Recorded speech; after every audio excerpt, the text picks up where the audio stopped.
Welcome back to today's daily Bible reading. Today in the book of Isaiah, chapter 16, 17, and 18.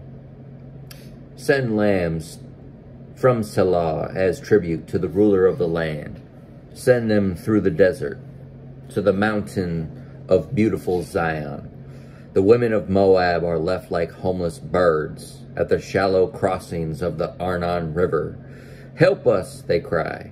Defend us against our enemies. Protect us from their relentless attack. Do not betray us now that we have escaped.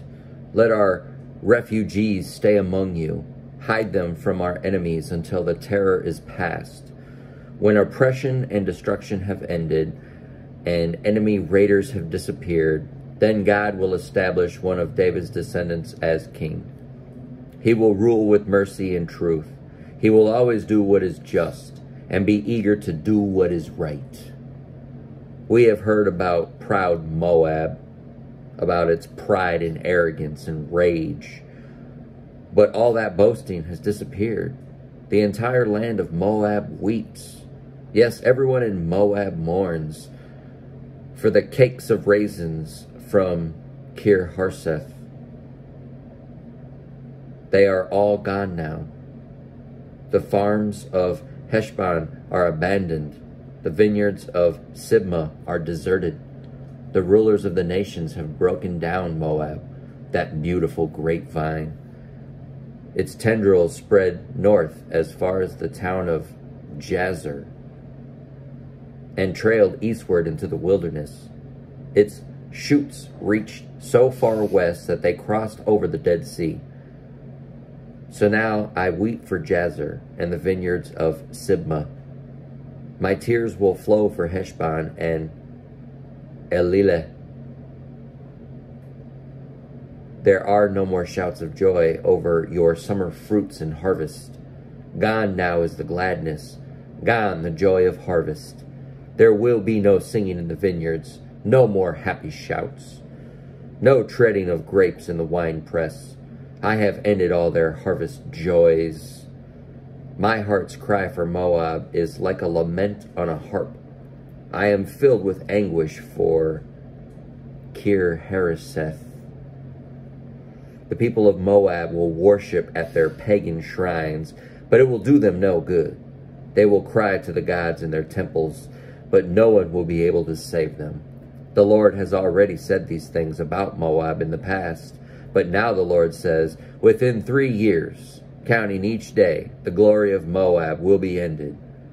From its great population, only a few of its people will be left alive. Chapter 17, a message about Damascus and Israel.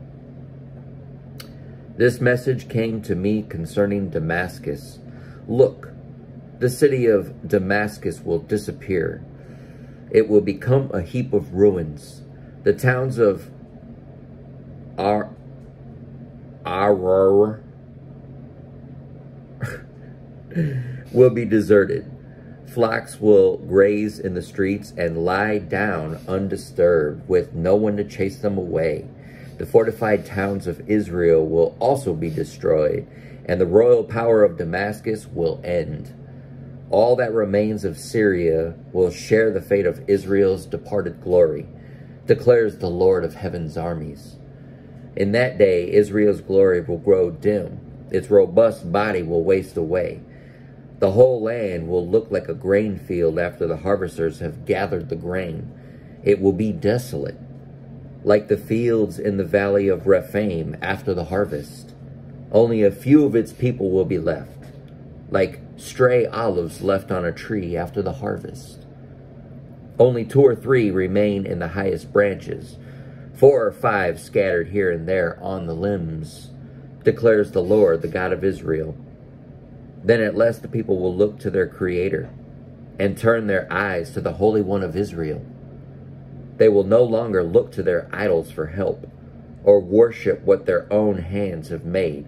They will never again bow down to their Asherah poles or worship at the pagan shrines they have built. Their largest cities will be like a deserted forest, like the land of the Hivites. and Amorites abandoned.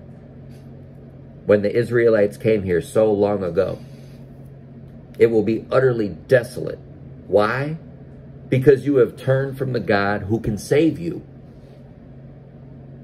You have forgotten the rock who can hide you. So you may plant the finest grapevines and import the most expensive seedlings. They may sprout on the day you set them out. Yes, they may blossom on the very morning you plant them, but you will never pick any of the grapes from them. Your only harvest will be a load of grief and unrelieved pain. Listen, the armies of many nations roar like the roaring of the sea. Hear the thunder of the mighty forces as they rush forward like thundering waves. But though they thunder like breakers on a beach, God will silence them and they will run away. They will flee like chaff scattered by the wind, like a tumbleweed whirling before a storm. In the evening, Israel waits in terror, but by dawn its enemies are dead. This is the just reward for those who plunder us, a fitting end for those who destroy us. Chapter 18. A message about Ethiopia. Listen, Ethiopia, land of fluttering sails that lies at the headwaters of the Nile, that sends ambassadors in swift boats down the river. Go, swift messengers, take a message to us tall, smooth-skinned people who are feared far and wide for their conquests and destruction, and those and whose land is divided by rivers. All you people of the world, everyone who lives on earth, when I raise my battle flag on the mountain, look. When I blow a ram's horn, listen. For the Lord has told me this.